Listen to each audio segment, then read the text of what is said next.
I love the style Altbier so much that I've come up with at least a half a dozen different recipes for it, and I have another one today, and that's what we're going to be making, and that all starts now.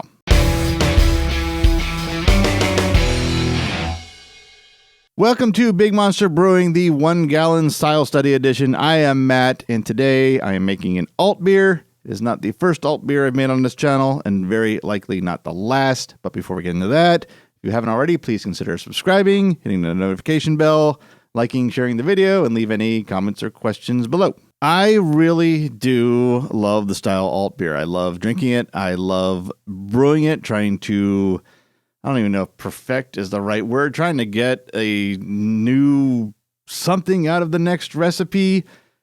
It may be to the point where I like it so much and have messed with my recipes so much that I might not ever be happy with the end result. I might have stepped too far into an almost obsession with it. But I do kind of have a benchmark of where I think I might be happy. I've done very well with almost all my Altbier recipes in competition, except for getting a gold medal. It's medaled before, silver and bronze, but never a gold. So maybe making a recipe that brings home a gold medal at a competition will be like my benchmark that I'm finally happy with it. But that is putting the cart so far before the horse that let's not even think about that. Let's talk about the recipe that we're going to test out today. And that all starts with the grist. And for this grist, I'm going to start out with a very large Pilsner base malt of 95%. Then to that, we're adding some specialty malts, 2% Karastan, 2% Carafa 2, and then that final 1% is going to be made up with pale chocolate malt. This is a 1 gallon test batch, so I am starting with just under 2.5 gallons of water that I get on the burner and start to warm up. While I wait for that strike water to heat up, I mill the grains, and for this mash in a tun setup, I double mill the grains, running the second milling directly into the mash tun bag. At about the time I'm done that, the water is heated up enough to dissolve the salt additions that I do add to the water.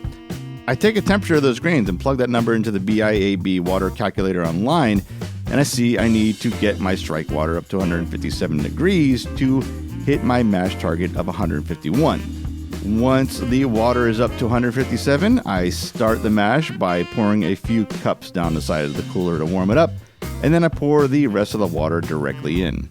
After a good stir, I check the temperature, and this time I am right on the nose at 151. So now I tie off the bag and seal up the cooler, and I've got some time to get my boil additions ready. For the boil additions, it's going to start with 0.19 ounce of Magnum at 60 minutes, followed by the only other hop addition, which is 0.15 ounce of Saaz hops at 15 minutes. And of course, my usual boil additions of yeast nutrients at 10 minutes and Whirlfloc at 2 minutes. After the 50-minute single infusion mash, I lift the bag out of the cooler and let it drain. Then I pour off about a gallon of the sweet wort through the mesh bag. Once I let the bag drain completely for about 10 minutes, I drain the sweet wort into the boil kettle. I check the pre-boil gravity. For this beer, I was aiming for a 1.034, and I measure it in at 1.035. So now I get the kettle on the burner and wait for that boil. Once the wort is up to a nice rigorous boil, I start that 60-minute timer and add my first hops of Magnum hops at the very start of the boil. Then nothing for 45 minutes until I add the Saaz hops at 15 minutes.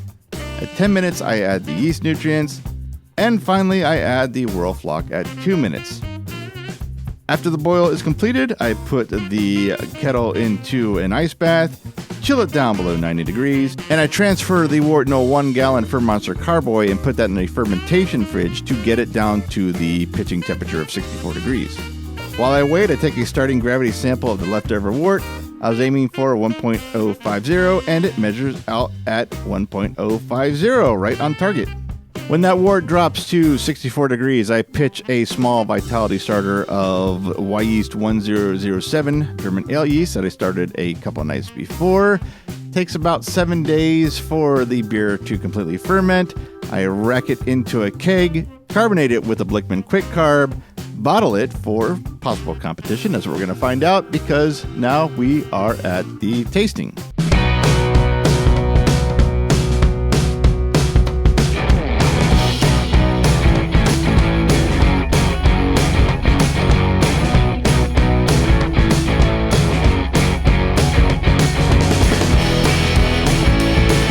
It is time for tasting the Altbier again. I feel like I should say, because I believe this is the third Altbier video I've done on this channel. There was the very first one I did years ago when I first started this, before I got the Foundry, to even find out what an Altbier was. Then I think Altbier was the first thing I actually brewed on the Foundry. And now, here we go, number 3, but not the third I've brewed. I don't know, I honestly don't know how many I've started, or have brewed. I really don't know. It's at least half dozen. But let's get to it. I have it here. It is bottled. And that is because the other bottles are going to competition. And I did use, I want to mention I used the tap cooler. I think that's a tap cooler counter pressure bottle filler that hooks onto the end of my inner tap faucets, the forward facing faucets, or forward flowing faucets. I believe they work on all forward flowing faucets.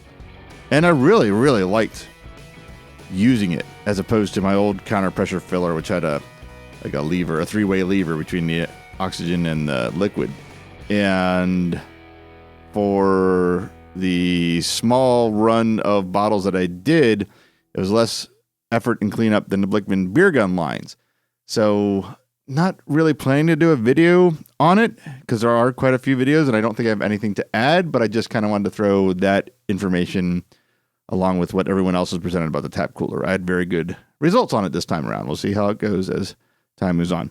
But to the beer, which is the point of this video, I did print out the style guidelines description from the BJCP 2015 style guidelines to see where this version lands and all that. So let's start by giving it an open. Got a decent hiss.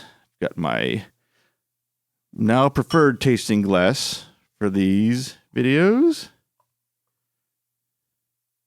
And good carbonation. Wasn't quite sure. This is the first, is it first or second bottle of any beer I've poured after using the tap cooler filler. And carbonation's good. It formed a pretty decent head without terribly aggressively pouring. It was a little bit of an aggressive pour.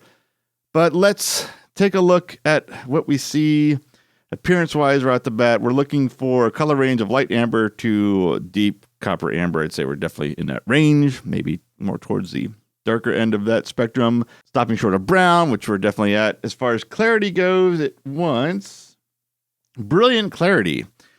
It's pretty clear. And again, I don't have the best camera to show this with. Maybe not brilliant, but very clear. It's quite clear. Not sure what more I could do. I did fine it with Biofine and did use Whirlflock. Maybe in a smaller sample, it would look brilliant, but it's clear. I'm happy with the clarity. See anything else in appearance? Thick, creamy, long-lasting off-white head. Was thick and creamy to start with. It started to break up a little bit here to a rocky head, but it is still lasting through all that. And I expect this kind of rocky collar that we got going on here probably to hold throughout this rest of this video. Let's look at aroma. We're looking for a clean yet robust and complex aroma of grainy rich malt and spicy hops with restrained fruity esters. So let's see. I will say right off the bat, the first thing that hit me was that kind of underlying rich malt character without it being sweet. Let me see. There's more to this. It says malt character reflects German base malt varieties with which rich baked bread and nutty toasty bread crust notes. I think the bready toasty is what I'm getting. Nutty. I'm sorry. Definitely a nuttiness. There is that distinctive, almost sharp, almost sour, but not quite there, Pilsner base, which I don't get much from my alt beer. So I'm actually really excited about that, as weird as that sounds. What else we're looking for? We're looking for hop aroma may vary from moderate to low. I'd say it's, hop aroma, sorry. Hop aroma may vary from moderate to low and have a peppery, spicy, floral, herbal, or perfumey character associated with Zazer type hops. Never heard Zaz or Zatz or Zays, however you want to say it, used with an ER in the end. I get the mildest of hop aromas. And let's see if it's any of the... Yeah, I would say peppery spicy, actually, honestly. It's a compliment to the kind of nuttiness and that sharp Pilsner malt. No floral, absolutely no floral. No kind of that underlying hop, or that, I should say, that general hop aroma that comes with pales and blondes and IPAs. More just little hints of it. So definitely in the low range. So flavor, looking for a assertive hop bitterness, well balanced by a sturdy yet clean, crisp malt character. That's the first bit of it. So let's see if we're even starting off on the right foot.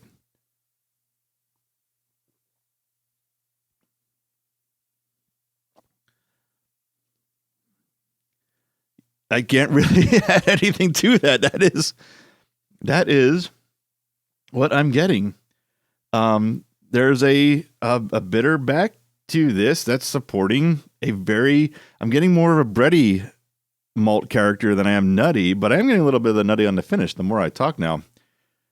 But that's really close to that description. Let's see what am I looking for, the words I'm looking for, what more nuances we're looking for here.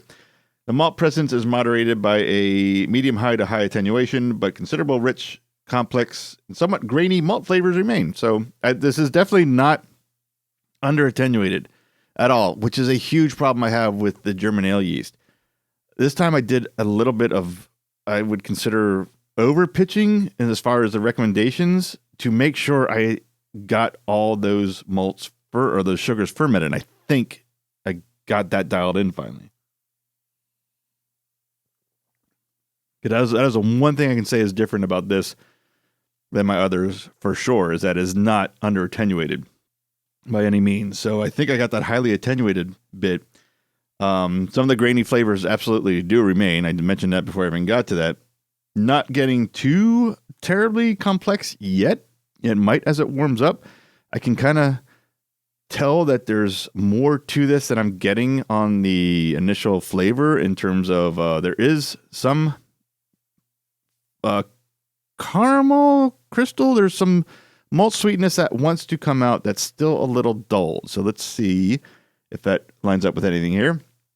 We've also got a long-lasting medium dry to dry bittersweet or nutty finish. That's funny. I think I mentioned the nuttiness on the finish, and I didn't read.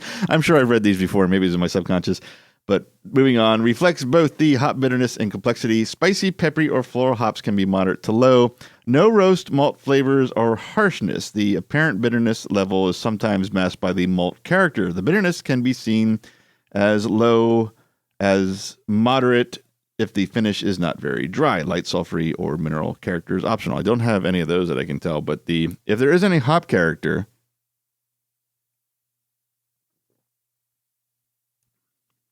and there is, and it's probably more towards that peppery spicy, because I'm not getting any floral or any herbal either. It's just more towards that bitter. So there's definitely the presence of hops through the bitterness, with a little bit more at the end if you really look for it. And a judge may really look for it. That's kind of the point of judging the style. Mouthfeel, medium-bodied, smooth, medium to medium-high carbonation, although can be lower when served from a cask. Maybe it's definitely not. I'd say medium-bodied is probably right. Maybe a little thinner than that, unfortunately. And I think it's because it is so highly attenuated. Let me check again.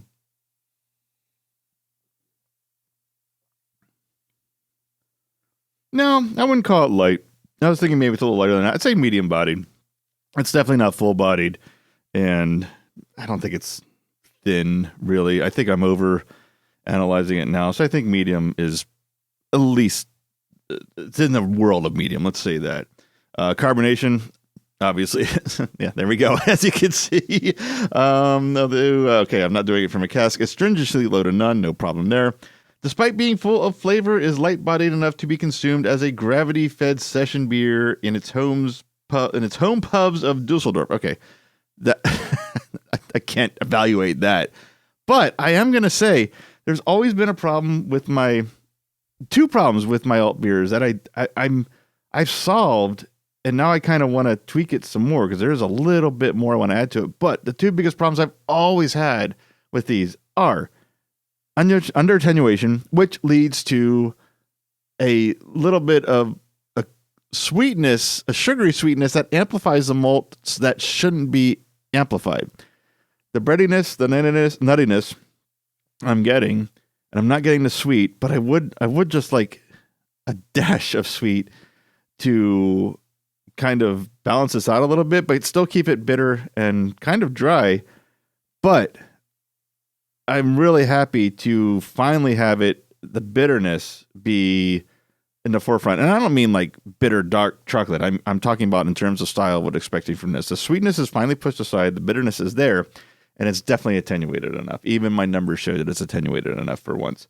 So I'm really happy with this recipe as is. It is going to competition. In fact, it is been dropped off at a competition. So I'm curious to see what a couple judges say with their experience with alt beers. And the more I'm looking at this clarity, this is dying down. And again, worst camera to show this at. I can tell you visually with my own eyes, brilliantly clear might not be a bad descriptor. I mean, this might pass as brilliantly clear in a tasting judging cup. So I think I got that too. And the head's still sticking around. The rockiness, I'm little, the bubbles, I'm not too happy about the rocky bubbles, but oh well. I mean, that's just another thing to work on. But I'm digressing. I'm now picking nits with my beer. Bottom line is that I've got some big troubles worked out. I'm very excited about how this came out. In fact, there's a really good chance I'm just going to go ahead and throw a full recipe together for the Anvil Foundry and get that on tap and just have it on hand, because it is one of my favorite styles. And it's the closest to what I've been aiming for in the 3 videos and the 6 batches along with that. And I think I'm really, really, really close to having it the exact way I want it. And that's about all I can say, of course, except for saying thank you for listening. I'll be back again with more brewing videos, both Anvil Foundry and 1 Gallon Brews, because competition season, I think every club now has listed their competitions for 2021. So I am excited to be back, to be competing again. And that means a lot more test 1 gallon batches. So we're going to have a mix of stuff as this channel keeps chugging along. Thank you, everyone that hangs in there for those breaks that I take while I'm brewing, and hoping that you enjoy what you're seeing as I record and release when I can. So another big thanks again for watching, and I will see you in that next episode.